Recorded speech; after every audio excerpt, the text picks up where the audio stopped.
Hello, everyone. Welcome back to another review. This time of a movie that I actually have already talked about within the last year here. Godzilla minus one. This time, though, minus color. There's been a few movies that I've seen that have, came out in color and then changed to black and white. Most notably, I want to say Mad Max Fury Road and Logan. I'm trying to think if there's any other big ones that did it. I can't think of any of them off the top of my head. But those are the two big ones. This is the third one that I really know of. This is the first one I've seen in like black and white in a theater, so that's really cool. This is also the one that I think most deservedly deserved the minus color kind of thing. This movie looks great in black and white. It looks so beautiful. Godzilla, by the way, Chester's over here. He's playing his toy ball thing. This movie made Godzilla look so much cooler and scarier with the black and white. I think in color, he just looks faker than he actually, should look. He does not look fake in this at all. Chester Cheeto, what are you doing? You don't touch Daddy's drinks. That's my drink. You get your own drink. You got water over there. Go drink it, you little shih tzu. Godzilla looks so much scarier in black and white, and it looks so much better. I saw this movie, and I just can't believe how much better this looked in black and white. And I think part of the reason why I think like this looked better in black and white than something like Logan or Mad Max Fury Road, which both looked really great in black and white. I think this movie looks better because of the fact that it does take place in the 40s. It takes place right after World War II. This feels like such a great movie to watch after Oppenheimer, actually. And honestly, something about Oppenheimer that I don't necessarily love, I actually watched Corridor Crew. They were talking about Oppenheimer this last weekend, I want to say. And they were talking about how the atom bomb explosion in Oppenheimer looks like a movie explosion. And it does. This movie, though, it has the mushroom cloud. Oppenheimer didn't have a mushroom cloud, really. This movie really has a mushroom cloud from the Godzilla, and it just looks so much better. It maybe not like Oppenheimer as much, oddly enough. This movie is just perfect for black and white because of the time period it takes place in. I think it just worked a lot better for it, and it just made Godzilla look cooler. So I will say this. I saw this movie back a few months ago, right when it came out, and I think I gave it a 7 out of 10. And here's the thing. I saw that movie at a 10 o'clock showing when I was already tired. Bad idea. Should not have seen that movie this movie at 10 o'clock at night. Just not a good idea. Not when I was already tired. I know a lot of people complain about foreign films, how they don't want to read movies. That's something, I want to mention this. Again, I've already talked about this multiple times. You forget you're reading a movie when a movie this good is on the screen. You really do. You just really, really do. When you're engrossed in a movie, you have no clue you're reading it. And I've challenged so many people to it. And I've had people go to the theater with me and watch a foreign film. And I'm like, I will pay for your ticket. If I'm wrong, drinks are on me afterwards. The drinks are always on them afterwards, because when a good movie is good, it don't matter what language it's in. So I just mentioned that first.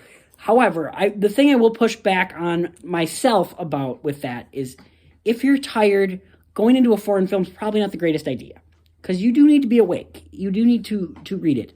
And I think last time I maybe missed stuff because I was tired.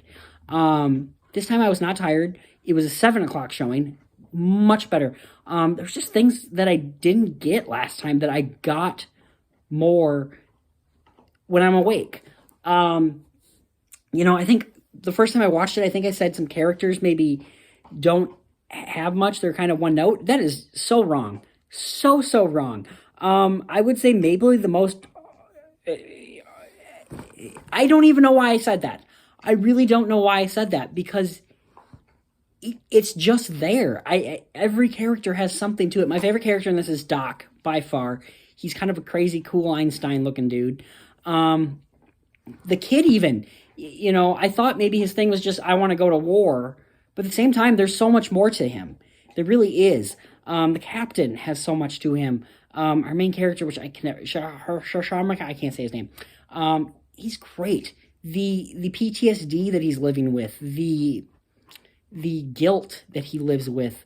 It's beautiful. It's such great character work. The girl that he likes but doesn't like and is a roommate but not a roommate, a complicated relationship. Everything works so well. And I even thought the first time I watched her that she was very one note. She's not. She's not just panning after a guy because she likes him. There's so much more to her. She's grateful for being given a home. She's grateful for someone essentially becoming a father to this girl that she promised she would take care of. And she was also, she was being chased at the start, and, she's been through some stuff. He's been through some stuff. It works. It's just so great. And, the action sequences with Godzilla look so great. As I was watching this, I went, you know what? This train sequence very much is from Mission Impossible. I don't know or I shouldn't say that. It's very much similar to Mission Impossible Dead Reckoning Part 1. And I don't know if I said this in my first review, and I don't even know, did I review Mission Impossible Dead Reckoning? I don't even remember if I did. If I didn't, I'll say this about Mission Impossible Dead Reckoning Part 1. I was very disappointed by that train sequence at the end of Mission Impossible Dead Reckoning. Because I saw a lot of green screen. A lot of green screen. Where the train is hanging and Tom Cruise is holding on. Like, green screen. When you can see the water or whatever, the earth below, green screen. It just looked bad in my opinion. It really did. I don't think it... For the fact that movie had a budget of over $200 million, I think, or close to $200 million, blows my mind.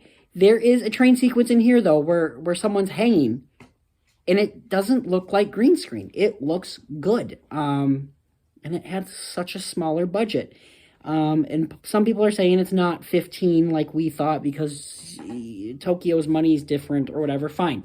Let's say it had a $100 million budget. It still looked better than a $200 million budget movie. That's disappointing to me. And this train sequence did look so much better. The action is so beautifully done.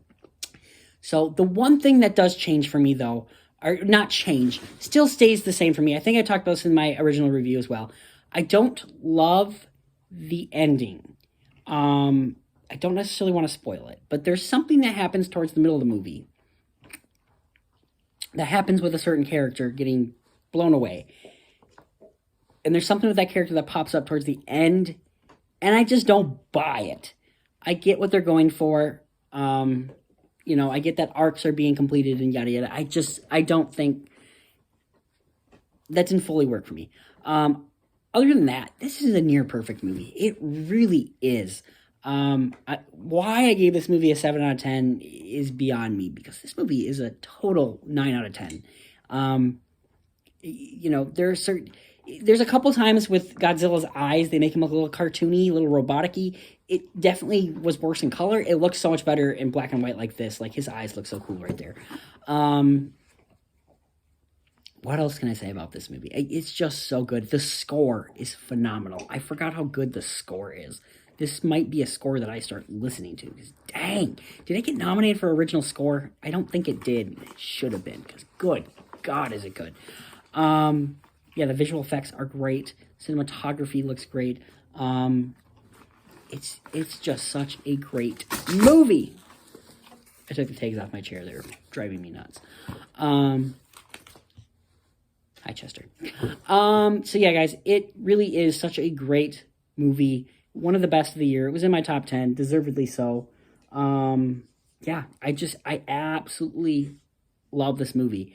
And if you do get a chance to go see it in black and white, go do it. I know that it's only like for a week, so you might have lost your chance possibly.